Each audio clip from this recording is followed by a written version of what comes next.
Come in so many forms, but in this case, forest. This Friday kicks off a 3-day chainsaw art in the park festival over in Williamston, and here to kind of carve out the details for us is Heather, the president of Friends of the Williamston Parks. Welcome into Studio 10. Hi, Nicole. Thank you so much for having me here today. We're so excited, and we're glad that you brought another friend, which we'll get into in just a little bit. But this is so exciting. It's a free family event, first of its kind in the area. Talk a little bit about what inspired this all.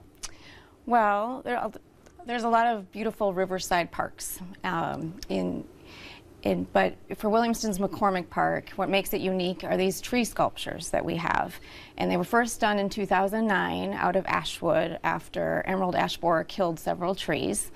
And they've kind of reached their lifespan and deteriorated. So Chainsaw Art in the Park is an opportunity to celebrate the arts and bring back new tree sculptures. So there's going to be 10 10-foot trees carved this weekend in Williamston by some master chainsaw artists from around the Midwest. And it's just going to be a really fun event. Not just the carving, which is going to be super exciting, going on all day, but there's also going to be live music and food trucks and kids activities and some demonstrations, vendors, so it'll be a really great event. Oh, absolutely. And you know, you brought in an example of a carving. Like we should get kind of like a close-up, because this is absolutely intense, knowing that this came from wood. And tell me a little bit, this is one of the 2009 sculptures, right? Well, this is a turtle done by artist Tim Clock, who's from Pennsylvania. And this was done part of a quick carve event. So it wasn't, the sculptures that were done in 2009 are, you know, 8 feet tall and large. So a quick carve event is an hour where the chainsaw artists work as fast as they can to create a sculpture. And we're going to have another quick carve event on Saturday at noon.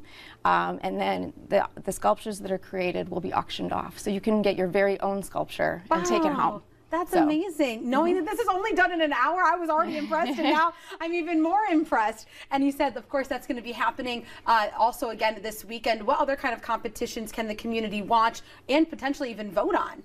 Oh, well, each of the sculptures will be done over a little over 2-day period, and you'll have an opportunity starting Saturday evening, late afternoon, to vote for the People's Choice Awards and the Kids' Choice Awards. So the kids will get a chance to have a say in their favorite sculpture as well. We also have 3 expert judges doing a Best of Show award. And those will be presented at noon on Sunday. Wow.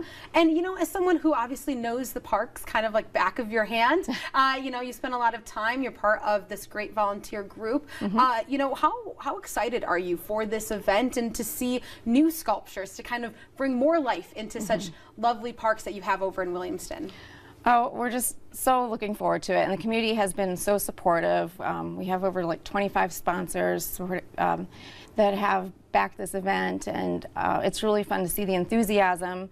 There's a lot of artists that live in and around Williamston, so I think it's very representative of the community, and is a great way to highlight one of the parks and bring people even another way to enjoy it. So. And when you see the artists with chainsaws in their hand making the details, it's just overwhelming in like a good way, you know? Right, it's hard to imagine, and it's amazing what you can create with something like that. And they're very talented, and so it'll just be fun to see these 10-foot trees transformed right before your very eyes, and very exciting, you know, just to...